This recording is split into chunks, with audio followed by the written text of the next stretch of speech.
Hey jumpers, Crossrope athlete Jenica here to talk about jump rope sizing, especially when it comes to your Crossrope jump rope set. Now, there are some old standard ways to size your jump rope, like the your height plus 3 feet rule, or the stand in the middle, pulling that rope up. Now, some say with the handles, some say without the handles, but the issue with estimating your size with the handles is you might have short handles, you might have long handles. So think about the rope without the handles here. If your rope hits somewhere between your shoulder, or preferably your armpit, and your lower chest, you should be good to go. It should work for you to get started and get you a great jump rope workout. You might find as you get more comfortable with jumping and fine-tune your form a little bit and bring things in a little bit closer, you might want a shorter rope. A lot of beginners tend to jump with their arms out and their hands out, which means that that rope essentially is shortened. So if I were to jump with my arms out and my hands out here, this rope would still work for me. This is not my preferred size. After 4.5 years or so of jumping with cross ropes, I prefer to use double extra small ropes at 5'5". So I am 5'5". This is a medium cross rope here. And if I were just getting started and I happen to jump like this typical beginner form with my arms and hands out, this rope would work for me. Because as you're getting started, if you get a rope that is too short and you never can get it under your feet and it's hitting your toes or hitting your shins, or you manage to jump over it because you jump really high in the air, which makes your jump rope workouts high impact, and they don't have to be. You only should have to jump a little bit, just enough to clear that rope. So rather than jumping too high to clear a rope that's too short and managing to get over it, but then having it hit you in the back of the head, well, that is just no fun, and that is not what jumping rope's about. We want you to have fun and get great workouts. So you want a little extra wiggle room as you get started. However, if you are a jumper that has some experience and you have a rope that you are comfortable using already, measure the length of that rope without the handles and get yourself the cross ropes that are closest to that length. So here with the medium cross rope, rather than jump with my arms and hands way out, which causes a lot more fatigue, uses those shoulders more and a more of a full arm motion, which wears you out much more quickly, I'm still going to bring my arms into my sides with a little bend in my elbow, and rather than bringing my arms out, I'm going to bring them in and bring my hands up a little bit. If you've ever watched Mayweather or many of the other high-profile boxers out there with their jump ropes, they tend to use longer ropes and keep those hands up higher. They're training, working on keeping their hands up all the time. So it makes sense to train here. And for a lot of jumpers, that is where it's comfortable. So the big takeaway in jump rope sizing is find what's most comfortable for you and your form. And if it doesn't cause you any injury or strain, you go with that size. So here it is, medium, 5'5". I still am able to jump with some efficiency by keeping those arms in, so I'm not wearing out my shoulders. I'm just lifting my hands up higher. And this gives me room, plenty of room, to do crosses, side swings, and I can still even do some double unders with this longer rope. Now it's a bit more of a struggle because I am much more accustomed to my double extra small rope, and I can feel all that extra length here in those double unders. It doesn't keep the tension as well.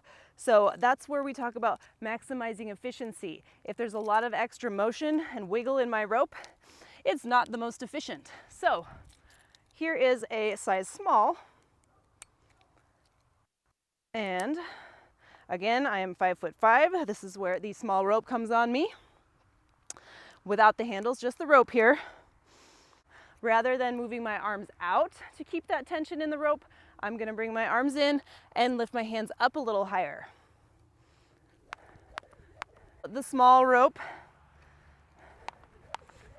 This rope is still definitely usable, and I can still get a great workout just by bringing those hands up a little higher so that it keeps the tension in the rope, and I can do crosses and side swings and some double unders with this size small rope.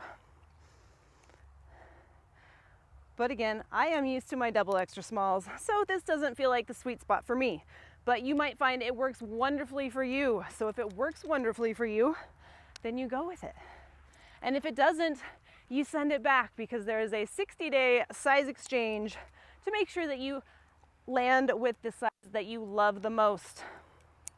So here is the extra small, where it hits on me at 5'5".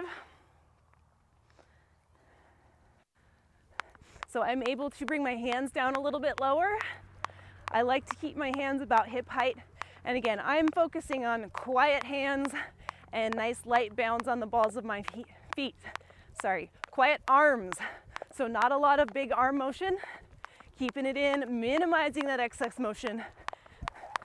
A little more efficient on those double unders, yet I can still do some crosses comfortably, do some side swings, and play around with a little freestyle with the extra small rope. And if I really want to go for efficiency, where I'm doing a speed sprint or going for a double under PR, I am definitely going to choose my shortest rope, the double extra small. Now you'll see my hair bounces around, it will hit my hair. I do not have a lot of clearance over the head. So the shorter you go, the less room you have for error. So that's not a great place to start if you're new to jumping, because you want a little room for error. It's not fun bashing yourself in the back of the head or hitting your toes over and over. We want you to get out of the package and get started jumping and have a fun time doing it, not struggle, struggle, struggle. So here is the, whoops, forgot this part. Double extra small hits right about, my belly button is here, so double extra small on me at 5'5" is hitting right here. And this is the rope that I prefer. This is not size, well, this size didn't exist when I first started jumping with cross ropes, but I started with medium as recommended, and as my form improved, I went down in size. And here is the extra small, double extra small that is. Not hitting very far out in front of my feet, and not a lot of clearance over my head. So I can definitely go a lot faster with more efficiency, get those double unders in with less fatigue on the arms and hands. But I still have room for some crosses. But when I first got this double extra small, some of the crosses were a bit of a struggle with the super short rope. The big takeaway is you can probably jump comfortably with several different sizes. And during your jump rope journey, you might find that you still go to a little bit longer of a rope for certain tricks or skills, and you go to a shorter rope for certain jump rope skills and tricks, depending on what you're doing. And you might find that one of those, or somewhere in between, is the sweet spot that you will traditionally pick up for most of your workouts, because you can do everything that you want to do with it. Okay, now let's talk heavy ropes. I feel very strongly about women being able to use the heavy ropes, and having some excess length in the heavy ropes may not actually help you that much as a beginner, because extra length dragging across the floor way out in front of you can make them feel unmanageable. But ladies and smaller gents, whoever, if you feel like the 2-pound rope is unmanageable, you can do it. Unless, of course, you have some sort of wrist or elbow issues, then of course use caution and always follow your doctor's advice. But us smaller humans can use the heavy ropes. I am a huge fan of the heavy ropes. The extra power and strength that I feel utilizing these heavy ropes in really intense workouts is amazing. It's a thrill. It makes me feel powerful and strong. And of course, it really kicks the intensity up a notch, many notches in fact, burning way more calories and getting a little strength component in on our cardio workouts. So if you got your Get Fit bundle and found that that 2-pound rope just felt like it's way too much, you put it back in the box and figure you might never use it, or maybe someday you will. Get that back out of the box and start using it. The only way to get used to the heavy ropes is by using them.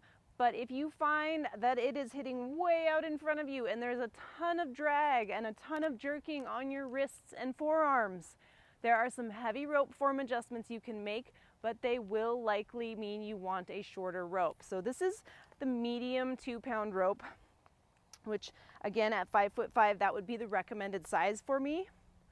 And this comes up about mid-chest for me. And as I have used cross ropes for over 4 years now, I did start with medium 2-pound rope, and I also struggled with it. I couldn't swing it very fast, not very efficient, and I had some wrist issues. So I found that using a shorter rope and making some heavy rope form adjustments that someone in the amazing cross rope jump rope fitness community on Facebook helped me figure out, I was able to master the heavy rope. So you can do it too. And again, there's that 60-day size exchange, so you don't have to get super hung up on the perfect size for you, because you can try them out, really try them out, beat them up, use them. If you don't love that size, exchange for a different size. And also join the Facebook community. There are over 95,000 members in that group to support you and give you tips and pointers, check out your form, and really help guide you along. So here is this heavy rope. Now those form adjustments, as in moving the hands up with the heavy ropes, I don't like to do that with the heavy ropes. That may work for you, and that is wonderful. If it works for you, you do you. But that didn't work for me. I started to have some wrist issues, and it made jumping not so much fun. With the heavy ropes, those form adjustments are bringing your arms in and kind of straightening them out. So my hands are actually lower than my hips now with my heavy ropes, which means this rope is insanely long for me. And I'm going to utilize more of a full arm forward to backward motion so that the weight and force of this crazy heavy rope is spread out throughout my whole arm. I'm working my upper arm muscles, my back, my shoulders, all of that is engaged more. And it means less stress and strain on my wrists. So real quick, with those heavy rope form adjustments, this rope is going to be crazy long, as you can see here. If I were to use traditional light rope form, it would still be a bit long, but with those form adjustments, it's really long. It's hitting way out in front of me, as you'll see here. A lot of drag, and that makes it feel even heavier. Now, if I try that, bringing my hands up, I can jump more comfortably with this one. Again, if you're comfortable here and it works for you, you're still gonna get killer workouts.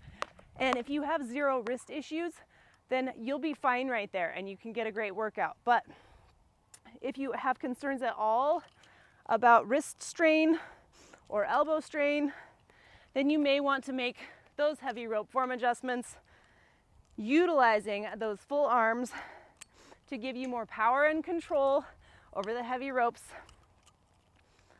And I don't have quite the variety of sizes in my 2-pound rope, so that's the recommended medium. And here's my preferred double extra small. I forgot to do the step on it demo. Just like my double extra small 1/4-pound rope, this comes up to about my belly button here. And this allows me to make those form adjustments. Now rope is hitting the floor there. I have enough room. Now, again, this does not give you a lot of clearance over your head, so it might take some getting used to, and you might find it just doesn't work for you. So then you won't want to go to a super small size. Again, find out what works best for you. And it might be a few different sizes. So here, me, 5'5", with my double extra small 2-pound rope, utilizing those heavy rope form adjustments so I can swing this big 2-pound beast with more power and efficiency, so I can go faster for longer with less stress and strain on my wrists. And I really feel it working the muscles, not straining my shoulders, but working my shoulders. So those are my 2 cents, or maybe many more cents than that. A long drawn out video talking about rope sizing, but it's important to keep in mind there may not be a perfect size for everyone. It might be a variety of sizes depending on what kind of workout you're doing and what your goal is. If you are super worried about the size of your rope, remember the 60-day guarantee. Try them out. If you don't love that size, send them back. You can get a new set of ropes in a different size so that you can be happily jumping along. And you might find with some experimentation that you want the Get Lean ropes in one size and you want the Get Strong ropes in another size. That Crossrope size chart is based on almost 10 years of data from user feedback and size exchanges. So it is not just thrown together. That size chart is based on hundreds of thousands of jumpers and their size preferences. So if you start out with the recommended size, you should be able to jump and get a good workout. You might find you like a shorter rope. Some people like a longer rope. Some people are just more comfortable with their arms out a little bit further, and they jump happily and comfortably there. It is all about you and you finding what works best for you. So if you like your light ropes in a longer size and your heavy ropes in a shorter size, perfect. If you like everything all one size, also perfect. Whatever works best for you. And as always, happy jumping.